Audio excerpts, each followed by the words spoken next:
नमस्कार मु रश्मि रश्मि यूट्यूब रे आपण समस्त को स्वागत। आज मु आपण मानक सहित बिना चीनी रे सुजी आ नड़िया रे गोटे बहुत ही बढ़िया पिठार रेसिपी शेयर करी। आज ही पिठा पिलाठू बड़ समस्त को पसंद आसीबो। आशा करुच्ची आपण मानकु आज रेसिपी निश्चय पसंद आसीबो।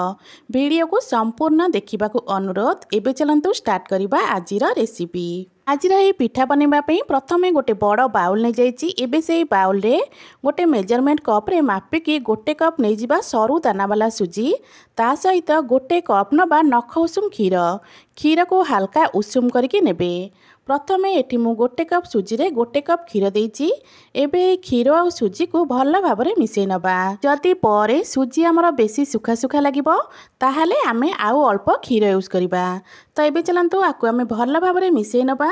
भल भाव में मिसई सारा पर आकु कवर करनबा। कवर करके 10 रु 15 मिनिट पर्यंत छाड़िबा। 10-15 मिनिट रे सुजीटा आमर बेस भल भाव में फुली जिवो।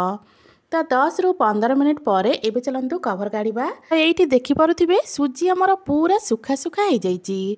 ता सहित सुजी आमर बेस भल भाव में फुली जाइए। एबे चलंतु सुजी आ क्षीरर यही बैटर रे आमे अलका सामग्री सब ऐड करिबा। तो प्रथमे एठी मु नै जाइए फाळे नड़ियार कोरा। नड़िया कोरा दे सारा पर एटी आमे दबा गुड़। जेहेतु आमे एटी चीनी यूज करने, चीनी बदल रे एटी आमे गुड़र व्यवहार करिबा। आपण माने जेतिकी मीठा खाइबे से हिसाब रे गुड़ को कम अधिक करि देबे। गुड़ आ नड़िया दे सारा पर एबे सुजी क्षीर सहित गुड़ आ नड़िया को भल भाव में मिसई नबा। एटी मु कहि रखुची जदि आपण मानकु आज रही रेसिपी भल लगे वीडियो को लाइक करिवे, शेयर करिवे। जदि आपण माने मो चैनल ने नुआ अछंती ताले प्लीज चैनल को सब्सक्राइब निश्चय करनेबे। तो ये देखिपे सबू जिनस को मु भल भाव में मिसई नहीं। सबू जिनस को भल भाव में मिसई सारा पर बैटर कंसिस्टेंसी देखिपे जी गाढ़ा थिला ताठू हल्का पतला लगुच। तो आमको आ क्षीर बिल्कुल भी आवश्यकता नहीं ये बैटर यूज करिवार। बैटर कंसिस्टेंसी एमती ही रखिए। एबे बैटर रे आमे अल्प टिके देदेबा लुण, ता सहित गोलमरीच आ गुजरातर गुंड देदेबा गोटे चमच। ता सहित एटी मु अल्प ड्राई फ्रुट्स देइथिली। ड्राई फ्रुट्स रे मु एटी नेइथिली काजू बादाम, ता सहित किशमिश अल्प नेइथिली, ता सहित अल्प चेरी नेइथिली। आपण मानक पाखरे जो ड्राई फ्रुट्स अवेलेबल थिबो आपण माने ताकू नै ए पिठा को बनै परिबे। एबे चलंतु सबू जिनस को भल भाव में मिसई नबा।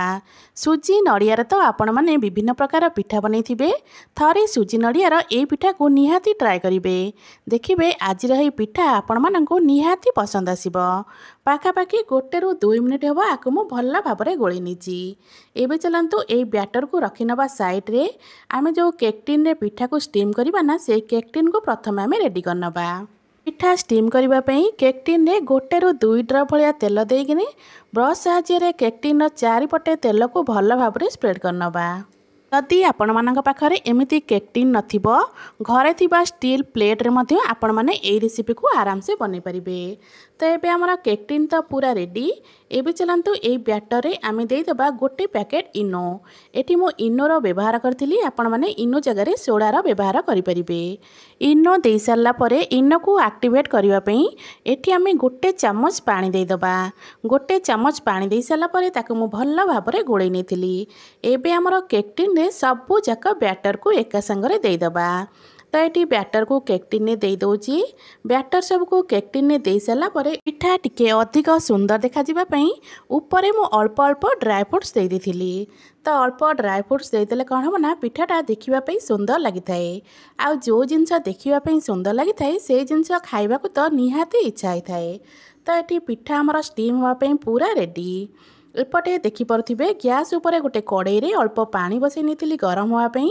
पानी आमर भल भाव में गरम हो सारा पर यही पानी मझिरे गोटे आम रिंग रखि नबा। यही रिंग उपर आम केक टिन को रखि नबा। एबे को आम कभर करके पाखापाखि 10 रु 15 मिनिट छाड़ी नबा स्टीम होगापी। 10 रु 15 मिनिट पर एबे चलंतु कभर काढ़ा। तो ये देखिपे पिठाटा केते सुंदर भाव में फुली। तो एबे चलंतु चेक करनबा पिठा आमर भितर भल भाव में सीझी कि नहीं। तो गोटे छुरी साहाय्य मुझे चेक करी। तो देखिपे छुरी रे आमर बिल्कुल भी बैटर आसेनी। तामाने पिठा ये पूरा भल भाव में सीझी जाइए। एबे पिठा को आमे कड़ई रु बाहर को बाहर करनबा। आवा को पूरा भल भाव में ठंडा करबा। पिठा आमर भल भाव में ठंडा हो सारा पर आकु आमे प्लेट को काढ़िबा। जदि पिठा गरम थिबा अवस्था रे ताकू प्लेट को काढ़िबे तो पिठा हमर भांगी जिवो। पिठा पूरा ठंडा हो सारा पर देखिपे साइड रू पिठा आमर एमती अलगा हो आसो। एमती पिठा अलगा हो आसिले ऊपर गोटे प्लेट रखिने आउ केक टिन को से प्लेट ऊपर को पलटई नहीं कि आपको हल्का टैप करने तो देखिए पिठाटा पूरा सुंदर भाव में बाहरी आसो। तो ये देखिपे पिठा केते सुंदर भाव में बाहरी आसी ता सहित देखापी केते सुंदर लगुच। पिठार ऊपर पट मध्य देखंतु केते सुंदर देखा जाउची। देखिबापई पिठा जेतिकी सुंदर लगुच खाइबापई मध्य सेतिकी स्वादिया। पिला हुअंतु कि बड़ समस्त को आज पिठा निहाती पसंद आसिबो। तो आशा करुच्ची आपण मानकु आज पिठार रेसिपी निश्चय पसंद आसिबो। घरे सुजी नड़ियार एई पिठा को निहाती ट्राए करंतु आ कमेंट करी जणेबे आपण मानकु एई पिठा केमती लागिला।